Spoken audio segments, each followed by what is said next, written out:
അപ്പൊ നമ്മുടെ കാർണിവൽ ഇവിടെ കൊച്ചിൻ കാർണിവൽ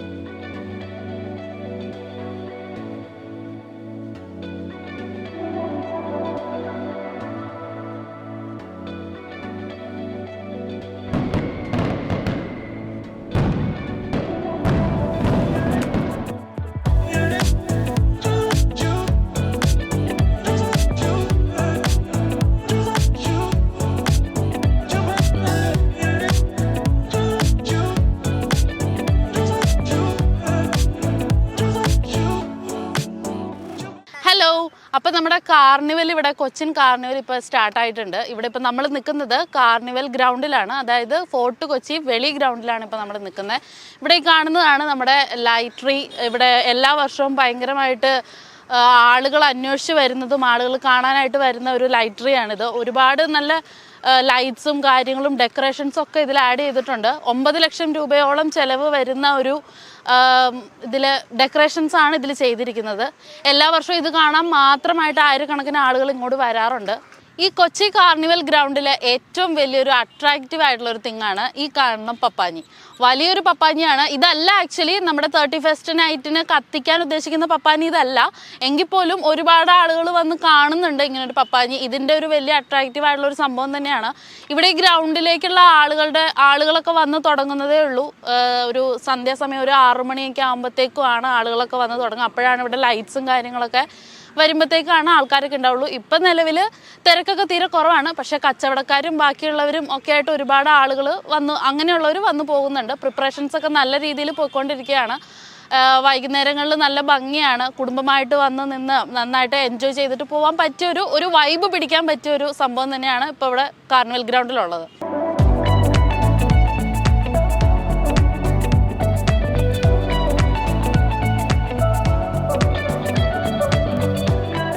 എൻ്റെ ഈ പുറകിൽ കാണുന്ന ഈ മഴമരം 2003 ആദ്യമായിട്ട് ഇതിങ്ങനെ അണിയിച്ചൊരുക്കി ഒരു ക്രിസ്മസ് ട്രീ അല്ലെങ്കിൽ ഒരു ലൈറ്റ് ട്രീ ആയിട്ട് ഇവിടെ ഇങ്ങനെ വന്നിട്ടുണ്ടായിരുന്നത്.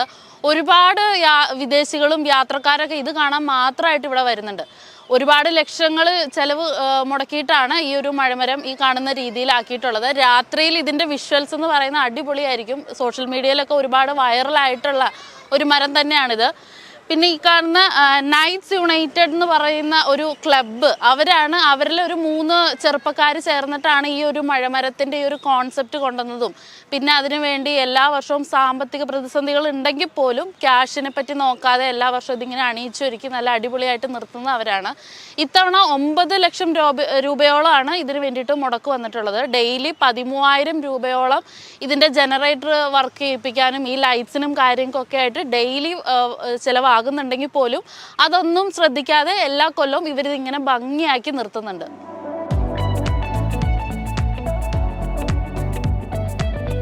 ഫോർട്ട് കൊച്ചിയിൽ അത്യാവശ്യം ആളുകളൊക്കെ അത്യാവശ്യം അറിയപ്പെടുന്ന ഒരു റെസ്റ്റോറൻറ്റ് തന്നെയാണിത്. ഇത് റെസ്റ്റോറൻറ്റ് ഒരെണ്ണമല്ല, ആക്ച്വലി ഒരു 4-5 റെസ്റ്റോറൻറ്റ്സ് കമ്പൈൻ ചെയ്തിട്ട് ഈറ്റ് കൊച്ചി എന്ന പേരിലുണ്ടാക്കിയിരിക്കുന്ന ഒരു ഫുഡ് കോർട്ടാണിത്. ഈ ഫുഡ് കോർട്ടിൽ ഒത്തിരി ആളുകൾ, സ്വദേശികളും വിദേശികളൊക്കെ വരുന്നുണ്ട്. ഇവിടെ നമുക്ക് എന്താ പ്രത്യേകത എന്ന് വെച്ചാൽ ഫിഷൊക്കെ ഇവിടെ പച്ചയ്ക്ക് തന്നെ ഫിഷൊക്കെ വെച്ചിട്ട് നമ്മൾ വന്ന് പറയുന്നതിനനുസരിച്ച് ഇവർ ഫ്രൈ ചെയ്ത് ഗ്രില്ല് ചെയ്ത് അങ്ങനെയൊക്കെ പല വെറൈറ്റീസ് ഓഫ് ഡിഷസ് നമുക്ക് ഇവർ പ്രൊവൈഡ് ചെയ്യുന്നതാണ്.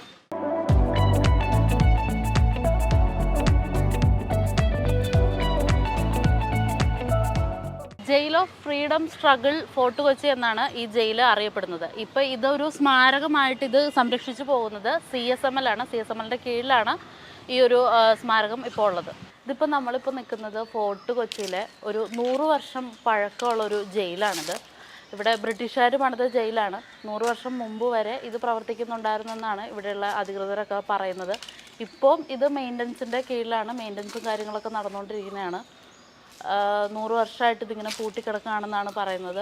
ഈ പഴയ ഈ ഒരു ജയിലിൻ്റെ നേരെ ഓപ്പോസിറ്റ് തന്നെ കാണുന്ന ഈ ഒരു ബിൽഡിംഗാണ് നമ്മുടെ ഇവിടുത്തെ സബ് കളക്ടറുടെയും കളക്ടറുടെയും ഒക്കെ കാര്യാലയമായിട്ട് വരുന്നത്. പിന്നെ ഇതിൻ്റെ ഇവിടെ ഓപ്പോസിറ്റ് ഫ്രണ്ടിലെ എൻട്രൻസിൻ്റെ തൊട്ടടുത്ത് തന്നെ ഫോർട്ട് കൊച്ചി പോലീസ് സ്റ്റേഷനും ഉണ്ട്.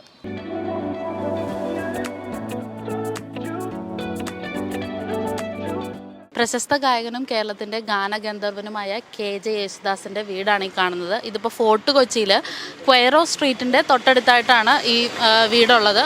പണ്ട് അവരിവിടെ ആയിരുന്നു താമസിച്ചുകൊണ്ടിരുന്നത്. ഇപ്പോൾ ഈ വീട് ഇവിടെ വരുന്നവർക്ക് താമസിക്കാനുള്ള ഓയോ റൂംസ് ആയിട്ടാണ് കൊടുത്തിട്ടുള്ളത്. ഒരുപാട് വിദേശികളും സ്വദേശികളൊക്കെ ഇവിടെ വന്ന് താമസിക്കുന്നുണ്ടെന്നാണ് കേൾക്കുന്നത്. കാണുന്നതാണ് ഡച്ച് സിമെട്രി. ഇന്ത്യയിലെ ഏറ്റവും പഴയതെന്ന് കരുതുന്ന യൂറോപ്യൻ സിമെട്രി ഡച്ച് സിമെട്രി ആണെന്നാണ് കരുതപ്പെടുന്നത്.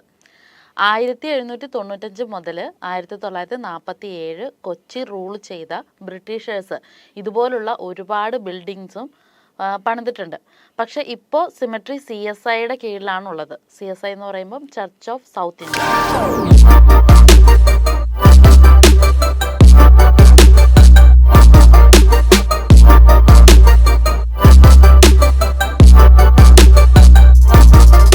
ഫോർട്ട് കൊച്ചിയിലെ കുറേ കാഴ്ചകളൊക്കെ കണ്ട ശേഷം മട്ടാഞ്ചേരിക്ക് പോകുന്ന വഴി പരദേശി സിനഗോഗ് ഒന്ന് കാണാമെന്ന് വിചാരിച്ചു.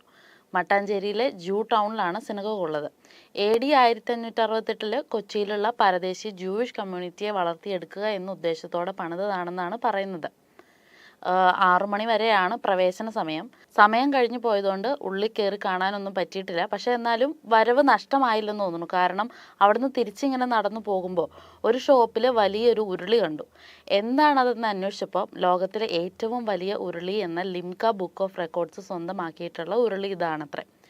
12 അടി ഡയമീറ്ററിൽ 3148 കിലോഗ്രാം ഭാരം വരുന്ന ഉരുളിയാണിത്.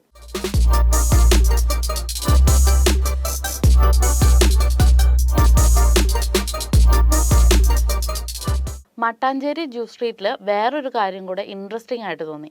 നല്ല ഫ്രഷ് സ്മെല്ല് കിട്ടിയപ്പോഴാണ് സംഭവം ശ്രദ്ധിച്ചത്. ജസ്റ്റ് ഒന്ന് കയറി നോക്കുമ്പോൾ പെർഫ്യൂംസിൻ്റെ വലിയൊരു കളക്ഷൻ തന്നെ കണ്ടു.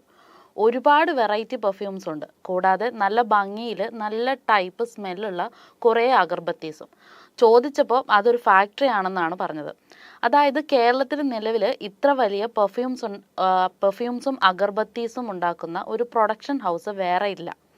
മൈസൂരും ബാംഗ്ലൂരും കൂടെ ബ്രാഞ്ചസ് ഉള്ള ഈ ഷോപ്പിൽ ഹോൾസെയിൽ ആൻഡ് റീറ്റെയിൽ സെയിൽസ് ഉണ്ട്.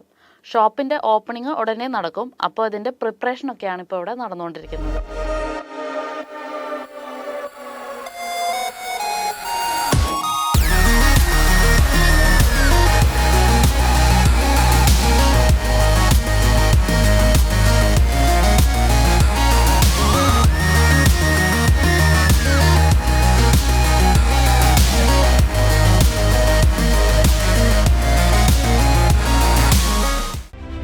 Neetu's Academy, India's #1 language academy.